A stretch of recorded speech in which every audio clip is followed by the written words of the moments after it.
Hello YouTube, we have an exciting one for you today. We're going to be analyzing some Radiant gameplay and dissect some key moments to help you rank up. Make sure to comment, like, and subscribe, and don't forget to share this video with that one duo who's keeping you hard stuck. Much love, thanks, enjoy the video, and remember your worth. They're past mid, they took mid control. Two. Two elbow. So for anyone who does understand Sunset, one of the big factors of taking a space is doing it with numbers. We're doing it with 4 here, which is fantastic. The reason being is that you are looking at a double crossfire setup on both sides here. Now typically in order to get through any normal kill zone, you need utility or numbers. In this case, you need both because it's a double crossfire setup, being that they can have this angle covered and this angle covered. So utility alone is not enough usually. You need to do it with both factors. And it's one of the reasons why tenz hates this bomb site, because it's so set up for defenders to like really dominate here. Yeah, they're flanking, guys. Nothing. Okay. So what they're going to do here is they're adapting, which I love seeing. They've taken mid space on us, and that is allowing them to know that the communication is they're probably going to be full commit A based on what they've seen. So what's going to happen naturally? Well, they're going to start pushing out and being aggressive, start flanking, suffocating the play space of our team here. So what's going to end up happening is you're going to see our team now saying, okay, we need to do something. If our numbers are down versus the higher numbers, how do we play, chat? We play aggressive. So we're going to, as a team, push through here to try to find some sort of fight to maybe catch an isolated fight, considering the fact that they are now suffocating us all over the place. There could be 2 here, there could be 2 here, it could be 1 here, but we're trying to force a fight situation and let our natural gun skill take the lead here. Take CT. So we're not going to full commit on this plant. Take CT, take their spawn. Outside. Okay, come. 2 more swinging me. 4v4, great adaptation. We know that they're rotating and probably taking space aggressively. Again, mentally, we should be thinking as a team, this is how they like to play. They're playing aggressive. They like to play forward into the mid play. So we should be able to adapt to this kind of style, this aggressive style. They're not going to be sitting around on their hands. I'm stunning it so I can I'll go with them. Yeah. It's fine for B-side. Okay. In order to win at post plant, guys, you need to control either the CT side or the defender side or the attacker side. And if you can control the second side, like as in like the middle pathway, then your chances of winning that round are massive. One thing that you can guarantee a round win on a post plant is if we planted here and we got control of B main and control of CT, because then their only pathing option is through middle, which funnels them. So this one we've elected to control CT and control the mid path. So now we know information if they're going to come to market at the time they're going to do it. And we're in a perfect position right now to set up for utility to be able to support this breach if we need to. Mid. And that's where this is going to come in. Darting, get out. Dart here, you can hear the communication. He's telling Spooky to back out, and that's great because the dart itself is enough of a deterrent to keep them from moving in, keeping him alive, and we're trying to kill time on the clock. Now, Spooky decides to play off of the dart, which is totally fine as well. You know Luke? You know Soul? Or all 4. Okay, I'm behind them all. Shocking through the window. Okay, so shocking through the second shock, I was going to say maybe you just bounce it this way to like prevent them from moving up, but other than that, it was good. Shocking. I'm gonna check it immediately. 2 in smoke. Take B. Oh, I have 40 on him. What is Sai doing?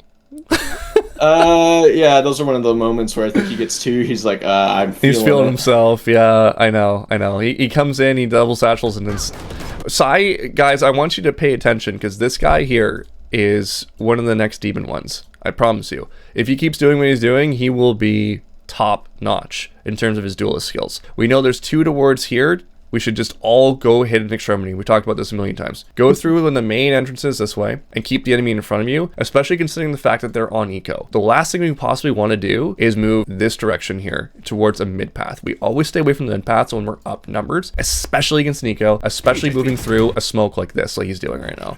Big no-no. Sooner or later, though, he will figure that out and he'll stop making that mistake. I'm pretty sure he 2 bullets. All right, where do you plant?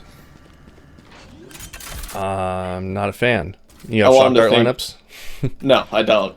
I just wanted to think I'm playing main. I'm just trying to influence where he goes and where he thinks. Okay, but why not just plant in the open a little bit more so you can see it? I get you have the alts, you have shock dart lineups. That's fine, but why not just go for? I have ping for bomb. You're gonna wrap here. Okay, so cat's out in the bag now. Yep.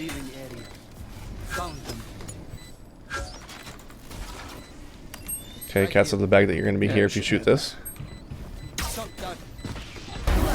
Hey, Jeff. Yeah, okay. I still think you gotta put it in the open, let's say we personally. can experiment. Generally speaking, you always plant open. There's always bends to rules as well, but for everyone else in chat, I would say you stick with the textbook. The textbook says plant open in most cases. Like, I can smoke that in 3. Stair, nice. I should have realized we had 3 people looking at the smoke. You have 3 people looking here, and you have utility. So priority is going to be the Yeah. only spot where threat is going to be. So it's all target priority and crosshair placement in this situation. Stair, nice. The way to think about it, man, is if you die from mid, you got 2 other people. You have at least one person who's going to be able to trade you, right, at that point. Yeah. The other thing, too, we fall back into the same little pattern that we had troubles with as a team. You know, we get to this point here, and how many players do we have versus them? 4 to 2. So why are we going through a mid path, right? Yep. Group up, attack the extremity. Yep. I'm gonna try a different dart. I'm blind. They're fighting south. So your utility is not enough to be able to stop this aggressive push, clearly. So we need to do something else that's going to stall them out from doing what they're doing. Because right now, from what I see, we've only thrown a smoke and then a dart. So that's not enough presence to give them pause. Probably start with the open blind, but I think you send breach here and you stun down this line. Can we get ramp smoke? I can't. No. 2 mid. Why did they lose?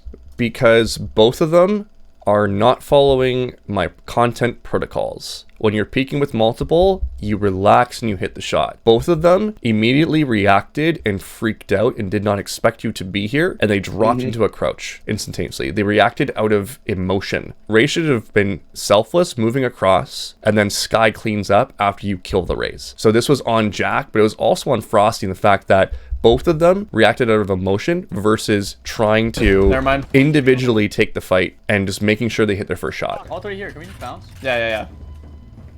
Yeah, we could also. Okay, sure. Can you take space? You could have ulted here. Yeah, but I'm secret's called if we could leave. And so I'm just gonna.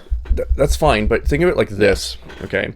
If you did commit an ult here and you broke this thing, what's that communicating to the enemy team? That we're trying to hit site. They were kind of trying to commit, exactly. So if you guys wrap and continue to do your play, but you break the ult here, you might force them to stick around a little bit longer. You might even get raised to pop her ult, which would be massive value for you, right? Last 2. That's one there. I'm full blind. Wait, I'm top. Okay. After hood. Okay. Backed up. Wide.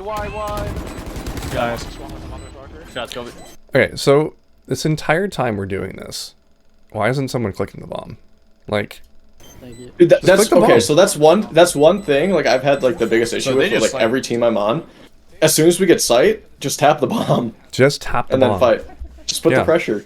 Make them do it. Make them have to peek you. Make them have to make a decision. Just tap it. Guys, if there's anything I can say about clutch situations, post-plant situations, if you are the defending team, tap the bomb. It's so easy. If you do not tap the bomb, they don't have to do anything. Can't stress this enough. It's got to be tapped. Blind.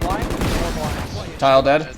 Yep. Yeah, well, So the first thing for you guys, chat, is a lot of players in ranked would have stayed in market and tried to fight each of these guys. But he's got so many people coming at him. So his natural response is to say, well, I'm going to give that group a little bit of respect here. And I'm going to back off into sight. So back off with my teammate and then fall back. And then you basically just play the crossfire on the entrance at that point with your teammate.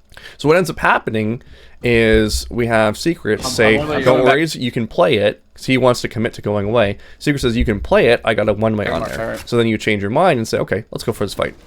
And that's what ends up working for you in this situation. Right? Now, in ranked environments, guys, you're not going to have this level of coordination where Secrets is anticipating this and tossing a smoke for you to play off of. So the right play is to back off, absorb the push. If they have group, like a massive number against you, don't 1v3 them. Give them the space and force them out into the open where you can fight them in a better spot when they're in the kill zone. 37 seconds. Dart needs to be thrown. This was one of your bigger opportunities when I was coaching you. It was like just tossing a dart out in certain areas, like locking it down. Like if you darted deep in here, let's say that you bounced it off this and then like that, and then it landed here, and you cleared out this entire area as a potential threat, then you can start shifting, right? Yeah. and their tiles, or the dart would have win. Yeah, if you just toss a dart in Or here, elbow. you would have slowed them down. 17 seconds, I would just literally just start lobbying util in here. This is the round winner, right? You could literally just alt this path and eliminate this path. They have 17 seconds. And then KJ only has to worry about this spot, right? If you wanted to do that. Okay. Alright, let's smoke on your site. I'm darting for you. We're gonna block up zone. Darting. Flash them. Yeah, just alt it. Alt it and you win. Yeah. You can't even go through. Are they all elbow? Molly All three CT. alpha. Funny. The fact that they're able to plant here is crazy. What is he doing? Yeah. Yeah, this was on you, man. You could have totally just ended the game here. Could have ended the game right here. Identifying win conditions. These are the big things that I noticed when I was coaching as well. It's like, this is like a massive spot where you had 3 or 4 options here throughout this entire round where you could have just won this game for your team. You know, the only path they can go in right now is this spot, and they have 10 seconds left and they gotta plant the bomb. So if you ulted here, took this path away, now they have little or no time. And then at that point, Kyle just basically walks up into a smoke and shoots the person, so they can't even plant the bomb. Or we could switch you with Omen. I don't either. And have Omen blind down. It's It should be, he takes the op shot first, and then they blind, and then he can repeak with it if he wants to. fine. It's fine. We don't commit a utility yet. Fucking market the tiling. I think we were talking about like pushing tiles, and yeah, they're starting to counter it, so we stopped the breach stun from now on. But yeah, okay, so the problem was that he's stunned right off the hop, which makes no sense because we want them peeking into Psy here. And then after Psy takes a shot, he should be instantly stunning, and then Psy can peek again. That's more of what I think is a lack of coordination here. Yeah, I'm Yeah. tile. Okay, KJ. And the other thing too, why aren't you here and ready to collapse an ult on them after he takes his shot, right? Why not Yeah, you well. use that ult too, right? Like, that's another option of things that you can do. But They need to do a better job then. Off. I'm gonna come through after. yeah, I agree. It's such a set in stone thing already. Like, But raise in sky, raise in sky. This was a positioning thing again. yeah, I should have swung off our raise. Come through after. Or side. You either play with the Omen or you play on the right side with Psy. Yep. There's no sense in you being just out in the open. Speed up on B here. But raise in sky, raise in sky. 5 stacking comp, I really don't know if I like it Sunnyside unless you have a team that's like worked together. Because if you're playing in a 5 stack comp, you have people of all ranks all over the place, and you don't know their level of coordination. If you're just playing with 5 people that you're friends that have not gone over strategy, that have not gone over like how they want to take sites and all this other stuff, and like worked with each other and built rapport with each other, then you're doing a 5-man queue that is just basically the exact same as if you were to do a single man queue. You kind of like are just, you know, friends. And then you're going to be queuing into a team that has coordinated completely. So it's really tall order to be able to beat a team like that.